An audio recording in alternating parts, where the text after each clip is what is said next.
नमस्कार साथियों, कैसे हैं आप सभी का स्वागत है मेरे YouTube channel math wise Sonu Kumar. आज मेरे प्यारे साथियों आज हम टैक्स वाले क्वेश्चन करने वाले हैं। आपने देखा होगा क्या कि एक तो होती है इनकम, क्या होती है, यानी कि जो भी आदमी क्या कर रहा है, कमा रहा है, वो क्या है, हमारी इनकम। और इसी इनकम से हम या आप या हर व्यक्ति क्या करता है, टैक्स पे करता है। यानी कि आपने देखा होगा कि जो आप भी कमाते हैं उसका टैक्स भरते हैं, सरकार को क्या करते हैं, टैक्स पे करते हैं। तो आज हम टैक्स निकालना आपको सिखाएंगे। इनकम जो भी आप कमाते हैं उसमें से आप टैक्स पे करते हैं, क्या करते हैं, टैक्स पे करते हैं। और टैक्स पे करने के बाद जो बच जाता है वो होती है हमारी क्या, नेट इनकम। जैसे मैं ही हूं, मैंने मान लीजिए 1,100,000 कमाए। कितने कमाए? 100 रुपए। 1,00,000 छोड़िए, 100 रुपए कमाए। अगर मैंने 100 रुपए कमाए हैं और मैं मान लीजिए कि 20 रुपए क्या करता हूँ, टैक्स भरता हूँ, 20 रुपए टैक्स भरता हूँ, तो मुझे बताइए मैं कितने रुपए सेव कर पाऊंगा। अगर 100 कमाए हमने तो 20 तो टैक्स के ही चले जाने हैं, तो हमारे पास कितने बचेंगे, 100 में से 20 जाएगा तो 80 रुपए। ठीक, 80 रुपए हमारे पास बच जाएंगे। ओके, तो यानी कि मैं ये कह सकता हूं कि इनकम बराबर जो होगा वो टैक्स प्लस नेट इनकम। क्या होगी, प्लस का नेट इनकम। यानी टैक्स में नेट इनकम को जोड़ देते हैं तो क्या बन जाती है हमारी टोटल इनकम। टोटल इनकम भी बोल सकते हैं या सिंपली इनकम भी बोल सकते हैं। अब इसी चीज को मैं ये बताइए कि मैं अगर 100 रुपए ही कमाता हूं, कितने कमाता हूं, 100 रुपए ही कमाता हूं, और अब मेरा टैक्स जो है वो पहले 20 था, अब हो जाता है टैक्स बढ़ के कितना, 25 रुपए। पहले मैं 100 रुपए टैक्स भरता था, अब 25 रुपए टैक्स भरता हूँ। तो ये बताइए अब मेरे पास नेट इनकम कितनी होगी। सिंपल है, 100 में से 25 जाएगा यानी कि 75 रुपए। कितना, 75 रुपए। ठीक, तो अब मेरे प्यारे साथियों, अब आपने क्या देखा कि मैं पहले 20 रुपए टैक्स भरता था, अब 25 रुपए टैक्स भरता हूँ, तो कितना ज्यादा भर रहा हूँ। तो आप कहेंगे सर 5 रुपए आपने ज्यादा भरे। कितने भरे, 5 रुपए। लेकिन आप नेट इनकम को देखेंगे, नेट इनकम को देखेंगे तो आपने पहले कितना बचाया था या कितना सेव किया था। नेट इनकम था मेरा पहले 80 रुपए, अब कितना है, अब आप कहेंगे सर 5 रुपए क्या हो गया, घट गया। तो अगर मेरी इनकम क्या है, फिक्स है, और टैक्स क्या हो रहा है, बढ़ जा रहा है, क्या हो जा रहा है, बढ़ जा रहा है, तो देखेंगे जितना अमाउंट, यानी कि change in amount. Change in amount किसमें, टैक्स में।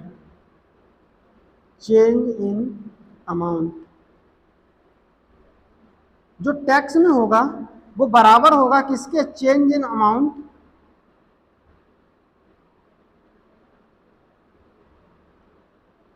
नेट इनकम की, है ना। यानी कि आपने देखा कि यहां अगर 5 रुपए घट रहा है तो ये यहाँ 5 रुपए क्या हो रहा है, बढ़ रहा है, तो यहाँ 5 रुपए क्या हो रहा है, घट रहा है। तो यहां से देखेंगे कि जो 5 है ना, ये दोनों जगह क्या है, सेम है। इसे ही कहेंगे चेंज इन अमाउंट। टैक्स का जो चेंज इन अमाउंट है और नेट इनकम का जो चेंज इन अमाउंट है वो आपस में क्या है मेरे प्यारे साथियों, बराबर है। तो यानी कि ये चीज मैं कह सकता हूं, इसी 5 को मैं क्या लिख सकता हूं बताइए। इसी 5 को मैं ये लिख सकता हूं क्या, कि ये 5 किसका है, 20 का है। 5 20 का है कितना परसेंट, 5 20 का है कितना परसेंट, तो आप निकालेंगे 25%, है ना। क्या बोलेंगे, 25%। आप ये बोलेंगे कि टैक्स जो है 25% क्या हो गया, बढ़ गया। ये क्या आ गई, टैक्स की रेट आ गई। यही मेरे प्यारे साथी क्या है, टैक्स रेट। टैक्स रेट क्या है, ये क्या आ जाती है मेरे प्यारे साथी, टैक्स रेट। यानी कि आप देख रहे हैं कि 20 से कितनी हो जा रही है, 25 हो जा रही है, तो 25% की क्या है, वृद्धि। ये टैक्स रेट क्या है, टैक्स रेट में वृद्धि हो गई। यानी कि पहले 20 था, 25 हो गया, तो टैक्स कितना प्रतिशत बढ़ गया, आप कहेंगे सर 25% बढ़ गया। लेकिन 25% बढ़ गया किसका, पहले का जो टैक्स था उसका। अगर मैं ये पूछूं, ये है क्या, ये प्रतिशत वृद्धि है टैक्स में, प्रतिशत वृद्धि है टैक्स में। टैक्स की दर का फॉर्मूला क्या होता है, आइए समझते हैं। टैक्स की दर। टैक्स की दर का फॉर्मूला होता है कि आप कितना टैक्स भर रहे हैं, ठीक। उसके बाद कितनी आपकी इनकम है, और इसी को मैं 100 से गुणा कर दूंगा, 100 से गुणा कर दूंगा, तो ये हमारी क्या बन जाएगी, टैक्स की दर बन जाएगी। बात समझ में आ गई मेरे प्यारे मित्रों। तो अब यहाँ पहले केस में टैक्स की दर कितनी थी, आपने 20 रुपए दिया और 100 रुपए आप क्या करते थे, कमाते थे, तो टैक्स की दर हो गई 20%, ठीक। यहाँ पर इसी प्रकार कितनी हो जाएगी, 25% हो जाएगी टैक्स की दर। कितनी हो जाएगी, 25%। तो टैक्स की दर का मतलब होता है टैक्स अपॉन इनकम मल्टीप्लाई में 100। ओके मेरे प्यारे से मित्रों। अब बात समझने वाली यह है क्या कि देखो कि मैंने कहा कि यहाँ जो है ये कितने परसेंट बढ़ गया, तो ये बढ़ गया 25%। किसका, टैक्स का। जो पहले का टैक्स था उसका कितना परसेंट बढ़ गया, 25%। लेकिन नेट इनकम कितने प्रतिशत बढ़ गई, देखो 5 की कमी हो गई किस पे, 80 पे। तो 100 पे कितनी, 0 से 0, यानी कि 20 से काटोगे या 4 बार, 20 से काटोगे 5 बार, 25/4 करोगे तो आ जाएगा 6 सही 1/4। आप देख रहे होंगे क्या कि ये परसेंटेज चेंज जो आ रहा है वो अलग अलग आ रहा है, लेकिन चेंज इन अमाउंट था वो सेम था। मेरी बात समझिए फिर से, यहाँ 5 की वृद्धि, यहाँ 5 की कमी हो रही थी, लेकिन अगर मैं प्रतिशत की बात करूं तो ये 25% बढ़ रहा है। कितना बढ़ रहा है, 25%। और ये कितना घट रहा है, तो ये घट रहा है सिर्फ कितना, 6 सही 1/4%। बात समझ में आई, यहाँ 6 सही 1/4% घट रहा है, 25% यहाँ बढ़ रहा है। इसका मतलब प्रतिशत वैल्यू समान नहीं होती, सिर्फ अमाउंट समान होता है। क्या होता है, अमाउंट समान। बात समझ में आई। तो मैं ये कहूंगा क्या कि देखो टैक्स पहले कितना था, 20, तो यानी कि 20 का 25%, कितना परसेंट, 25% बराबर होगा किसके, 80 के 6 सही 1/4% की। 80 का 6 सही 1/4%, 20 का 25% आपस में क्या हो जाएंगे मेरे प्यारे साथियों, बराबर हो जाएंगे। बात समझ में आ गई। अगर इतनी बात समझ में आ गई तो मेरे प्यारे साथियों ये क्या है, हमारा टैक्स। तो टैक्स का 25% बराबर किसके होगा, ये क्या है, हमारी नेट इनकम। नेट इनकम के 6 सही 1/4% के क्या है, बराबर है। बात समझ में आई कि नहीं आई भाई। 20 को मैं क्या लिख सकता हूँ, टैक्स लिख सकता हूँ, ये हमारी क्या है, नेट इनकम, तो इसको नेट इनकम लिख सकता हूँ। बात समझ में आ गया। तो यही मेरा क्या बन सकता है, फॉर्मूला भी बन सकता है क्या, कि अगर टैक्स को मैं कितना परसेंट बढ़ा दूं, A% बढ़ा दूं, कितना परसेंट, A% बढ़ा दूं, और बी में यानी कि नेट इनकम में 20% की कमी कर दूं, इसको A% बढ़ा दूं और बी में, सॉरी, नेट इनकम में 20% घटा दूं, तो मैं ये कह सकता हूं क्या कि टैक्स का A% बराबर होगा नेट इनकम के B% के। समझ में आया। यानी कि टैक्स में जितनी कमी होगी उतनी ही, टैक्स में जितनी कमी होगी, उल्टा भी बोल सकते हैं, टैक्स में जितनी कमी होगी उतना ही वृद्धि किसमें हो जाएगी, नेट इनकम में भी हो जाएगी। या फिर हम ये बोल सकते हैं कि टैक्स में जितनी वृद्धि होगी उतनी ही कमी नेट इनकम में भी हो जाएगी। समझ पाए मेरे प्यारे साथियों। अगर आप इतनी बात समझ पाए हैं तो अब इस क्वेश्चन को आप बनाने में तकलीफ नहीं होगी। यानी कि सेकंड हम इस क्वेश्चन को क्या कर सकते हैं, आप बना सकते हैं। आइए, यानी कि देखेंगे क्या, यदि आयकर में 19% की वृद्धि हो जाती है, आयकर को ही क्या कह देती है मेरे प्यारे साथियों, टैक्स। क्या बोल देते हैं, टैक्स। 19% की वृद्धि हो जाती है, यानी कि टैक्स में कितने परसेंट की वृद्धि हो जाती है, 19। एक की जगह क्या रखेंगे, 19%। तो शुद्ध आय में 6% की कमी होती है, नेट इनकम में 6% की क्या हो जाती है, कमी हो जाती है। टैक्स बढ़ जाता है तो नेट इनकम घट जाती है, टैक्स बढ़ जाता है तो नेट इनकम घट जाती है। फिर से सुनेंगे, टैक्स क्या हो गया, 19% बढ़ गया, नेट इनकम 6% घट गई, तो ये दोनों आपस में क्या होंगे, बराबर होंगे। अभी हमने सीखा अभी हमने जस्ट क्या किया था, यही तो सीखा था। तो यहां से टैक्स और नेट इनकम का रेशियो क्या आ जाएगा, ये आ जाएगा 6/19। परसेंट से परसेंट आप काट सकते हैं। तो टैक्स देखो, नेट टैक्स 6 रुपया पे करने के बाद आपकी नेट इनकम कितनी बनती है, 19 रुपए। 6 रुपया पे करने के बाद नेट इनकम 19 रुपए बचती है।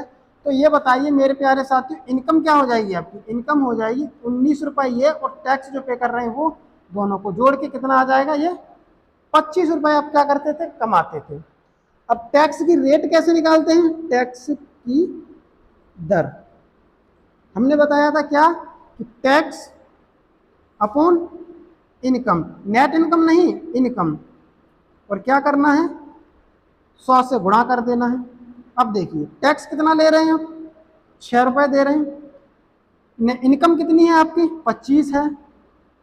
100 से कर देंगे गुणा, तो ये आ जाएगा 25 से 4 बार, और 6 चौके 24, यानी कि आप 24% क्या कर रहे हैं? टैक्स पे कर रहे हैं। ओके, 24% क्या कर रहे हैं? टैक्स पे कर रहे हैं। तो टैक्स की जो दर आएगी वो आ जाएगी कितना? 24%। समझ पाए मेरे प्यारे साथियों? टैक्स की दर कितनी आ गई? 24% आ गई। चले एक और क्वेश्चन ले लेते हैं मेरे प्यारे मित्रों।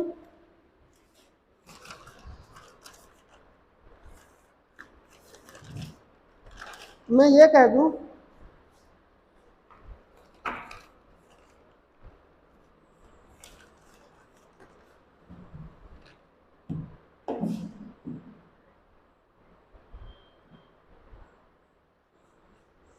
अगला क्वेश्चन ले लेते हैं। अगला क्वेश्चन है, यदि आयकर में 17% की वृद्धि हो जाती है, कितनी हो जाती है? 17% की वृद्धि हो जाती है, तो शुद्ध आय में 6% की क्या हो जाती है? सॉरी 6 नहीं है, क्वेश्चन में है 3%। तो शुद्ध आय में 3% की कमी हो जाती है। तो मेरे प्यारे साथियों, मैंने क्या बताया? टैक्स, टैक्स में कितने परसेंट की वृद्धि? 17% की वृद्धि। तो नेट इनकम में कितने परसेंट की कमी? 3% की कमी। तो ये दोनों आपस में क्या होंगे? बराबर होंगे। बराबर होंगे मेरे प्यारे दोस्तों। तो यहाँ से टैक्स अपॉन नेट इनकम क्या आ जाएगा? 3/17। क्यों? क्योंकि इससे ये कट जाना है। तो टैक्स की दर, टैक्स तो आप 3 ही रुपए पे कर रहे हैं। टोटल इनकम क्या हो जाएगी? 17 और 3 20, गुणा कर देंगे 100 से, तो 20 से ये 5 बार, 5 दिया 15%। तो टैक्स की दर इस प्रकार कितनी आ जाएगी? 15% आ जाएगी मेरे प्यारे दोस्तों। ठीक है। अच्छा एक और क्वेश्चन ले लेते हैं हम। अगर मैं कह दूं क्या कि अगर मैं इसमें वृद्धि की जगह क्या कह देता हूं? कमी। मान लीजिए आयकर में 25% की क्या हो जाती है? कमी हो जाती है। कमी हो जाती है तो शुद्ध आय में मान लीजिए 12% की क्या हो जाती है? 12% की वृद्धि हो जाती है। अब ये बताइए कि यदि आयकर में टैक्स में छूट मिलेगी, यानी टैक्स कम देना पड़ेगा, तो शुद्ध आय जो होगी वो मेरी बढ़ जाएगी कि नहीं बढ़ जाएगी? फिर से समझते हैं। देखो मैंने कहा आप या हम, जो कोई भी है, कुछ जो कोई भी है जितना कमाता है वो क्या कहती है? इनकम कहलाती है। उसमें से आपने कुछ टैक्स भरा, जो बच गया उसे हमने कह दिया नेट इनकम। क्या कह दिया? नेट इनकम कह दिया। अगर आप 100 रुपए कमाते हैं, कितने कमाते हैं? 100 रुपए, और मान लीजिए कि आप 40 रुपए टैक्स पे कर दे, कितना कर देते हैं? 40 रुपए टैक्स कर देते हैं, तो अब आप कितना बचाते हैं? यानी कि नेट इनकम हो जाती है आपकी 60 रुपए। अब अभी भी आप 100 रुपए ही कमा रहे हैं। कितने कमा रहे हैं? 100 रुपए ही कमा रहे हैं, और अब आप टैक्स क्या कर रहे हैं? कम दे रहे हैं। मान के चलिए आप कितना दे रहे हैं? 25 रुपए टैक्स पे कर रहे हैं। कितना कर रहे हैं? 25 रुपए। तो अब आपकी नेट इनकम क्या हो जाएगी? 100 में से 25 जाएगा 75 रुपए। आपने देखा कि 40 से कितना हो गया? 40 से ये कितना कम हो गया? तो आपने कहा सर ये 15 रुपए क्या हो गया? कम हो गया। अब मैं नेट इनकम देखूंगा तो नेट इनकम कितनी बढ़ जाएगी? यानी कि ये देखेंगे तो 60 से कितनी हो गई? 75। यानी कि ये 15 रुपए क्या हो गया? ये 15 रुपए बढ़ गया, और ये 15 रुपए क्या हो गया? कम हो गया। तो यही तो बात होनी चाहिए मेरे प्यारे साथी, क्या कि नेट इनकम और टैक्स अगर इनकम के बराबर है तो जितना ये बढ़ेगा अमाउंट में, परसेंटेज में नहीं, फिर से मैं बोल रहा हूं, अमाउंट में जितना बढ़ेगा उतना ही अमाउंट में ये क्या हो जाएगा? कम। अगर ये टैक्स में जितना कम होगा उतना ही ये क्या होगा? बढ़ जाएगा। अमाउंट में जितना कम, अमाउंट में उतना ज्यादा, अमाउंट में जितना ज्यादा, अमाउंट में उतना कम। प्रतिशत की बात नहीं कह रहा मैं। तो देखिए मेरे प्यारे साथी, अब क्या करना है आपको, लेकिन ये प्रतिशत वैल्यू अलग आएगी। आप जानते हैं कि ये 15 क्या है? दोनों जगह अमाउंट क्या है? सेम है। मैं इस 15 को क्या लिख सकता हूँ? इधर ये +15, और ये 15। तो मैं अमाउंट की बात कर रहा हूँ, निगेटिव पॉजिटिव की बात नहीं कर रहा हूँ। यानी कि ये 15 यहाँ से है, ये 15 यहाँ से है। इसी 15 को आप क्या लिख सकते हैं बताइए? इसी 15 को मैं क्या लिख सकता हूँ? इसी 15 को मैं ये लिख सकता हूँ, ये टैक्स का कितने % है। अगर आप इस 15 को मैं कैलकुलेट करना जाऊँगा 15/40 गुणा 100, और इधर इस 15 को कैलकुलेट करने जाऊँगा तो क्या आएगा 15/60 गुणा 100। तो ये 20 से काटोगे 3 बार, 20 से काटोगे 5 बार, 3 से काटोगे 5 बार, 5 पंजे 25। तो यानी कि ये नेट इनकम में बढ़ा है 25%। कितना बढ़ा है? 25%। इधर देखते हैं, 40 से काटोगे 2 बार, 40 से काटोगे 5 बार, 15 पंजे 75, 75/2 करोगे, 75/2 करोगे तो आ जाएगा ये 37.5%। यानी कि इसका मतलब ये हुआ कि टैक्स में कितना कम हुआ? 37.5%। कितना कम हुआ? 37.5%। तो नेट इनकम कितनी बढ़ गई? 25%। आप ये देख पा रहे होंगे क्या कि ये जो परसेंटेज वैल्यू आ रही है ना, इनकी परसेंटेज वैल्यू, वो दोनों की क्या है? अलग अलग है। अलग अलग ही आएगी। क्यों? क्योंकि मेरे प्यारे यार, ये 15 किस पे कैलकुलेट किया जा रहा है? 40 पे। और ये 15 किस पे कैलकुलेट किया जा रहा है? 60 पे। ऑफिशियली अलग अलग आना है, समझ रहे हैं ना? क्योंकि इनमें जो भाग दे रहे हैं वो यहाँ 40 से दे रहे हैं या 60 से दे रहे हैं, इसीलिए ये वैल्यू क्या हो रही है? अलग अलग आ रही है। तो यानी कि परसेंटेज हमेशा अलग अलग रहेगा और अमाउंट जो होगा वो हमेशा क्या रहेगा? सेम रहेगा। तो मेरे प्यारे दोस्तों, यहाँ से हम कह सकते हैं क्या? तो वही चीज कि टैक्स का क्या 37.5%। आप देखेंगे क्या, ये कह सकते हो ये 40 का कितना 37.5% निकालोगे तो भी कितना आएगा? 15 आएगा। और इधर 60 का कितना निकालोगे? 25% निकालोगे तो भी 15 ही आएगा। बात समझ में आई? इसी चीज को अगर फॉर्मूले के रूप में कहोगे तो 40 की जगह आप टैक्स लिख सकते हो। क्या लिख सकते हो? टैक्स। ये मान के चलो कितना % कम हो गया? मान के चलो A% कम हो गया, तो यानी टैक्स का A%। और ये मान के चलो 25% की जगह मैं क्या लिख सकता हूं? B%। मान लो कि नेट इनकम कितनी बढ़ गई? B% बढ़ गई। 60 को मैं क्या बोलूंगा? नेट इनकम बोलूंगा। तो यानी कि नेट इनकम का कितना? B%। यानी कि फिर से वही चीज हमारी क्या हो जाएगी? टैक्स का A% बराबर होगा नेट इनकम के 20% के बराबर। ओके मेरे प्यारे दोस्तों? तो यार मेरे प्यारे दोस्तों, बस यही कंसेप्ट है, छोटा सा कंसेप्ट है, समझ गए होंगे आप। अब क्या करना है? इसको लगा देना है इस प्रश्न में। यानी कि टैक्स का A% मतलब 25% बराबर होगा नेट इनकम का 12%। B% का मतलब 12%। यहाँ से टैक्स बटे क्या आ जाएगा? नेट इनकम कितना आ जाएगा? 12/25। क्यों? परसेंट से परसेंट तो कटे जाना है, ठीक है। गुणा कर देंगे किससे? 100 से। सॉरी ये टैक्स और नेट इनकम का क्या आ जाएगा? रेशियो आ जाएगा। हमें चाहिए क्या? टैक्स की दर। तो ध्यान रखें, टैक्स की दर का मतलब फॉर्मूला बताया था हमने क्या? कितना आप टैक्स पे कर रहे हैं और कितना आप टोटल कमा रहे हैं। नेट इनकम नहीं, जो इनकम थी आपकी एक्चुअल में वो वाली, कितना इनकम में कमा रहे हैं और करते हैं 100 से गुणा, तो ये बन जाती है क्या? टैक्स की दर।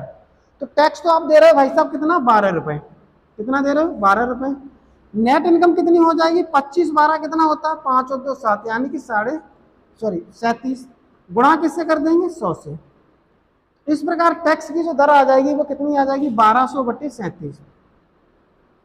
1200/37% आपकी क्या हो जाएगी? टैक्स की दर हो जाएगी। आप इसे भाग भी दे सकते हैं, ठीक है। तो आप क्या करेंगे? भाग ना देके क्या कर सकते हैं? 1200/37% लगा सकते हैं, ठीक है। और आप ये आंसर अगर ऑप्शन डिपेंडेंट भी बना सकते थे। कैसे? आप 37 की जगह 40 मान लेते, 40 से भाग देते तो कितनी बार जाता? 0 से 0 4 या 12, यानी 30 बार।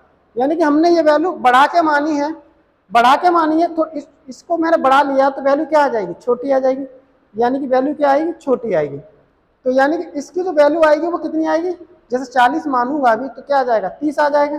30 आ जाएगा तो आपका जो ऑप्शन होगा वो 30 से ज्यादा होगा। क्यों? क्योंकि ये वैल्यू आपने बढ़ा के मानी है तो आंसर आपका छोटा आ रहा है। छोटा आ रहा है ना 30, और 37 से भाग देंगे तो आंसर क्या आएगा? उससे बड़ा आएगा। बात समझ में? मेरे प्यारे दोस्तों, छोटा सा कंसेप्ट था। धन्यवाद।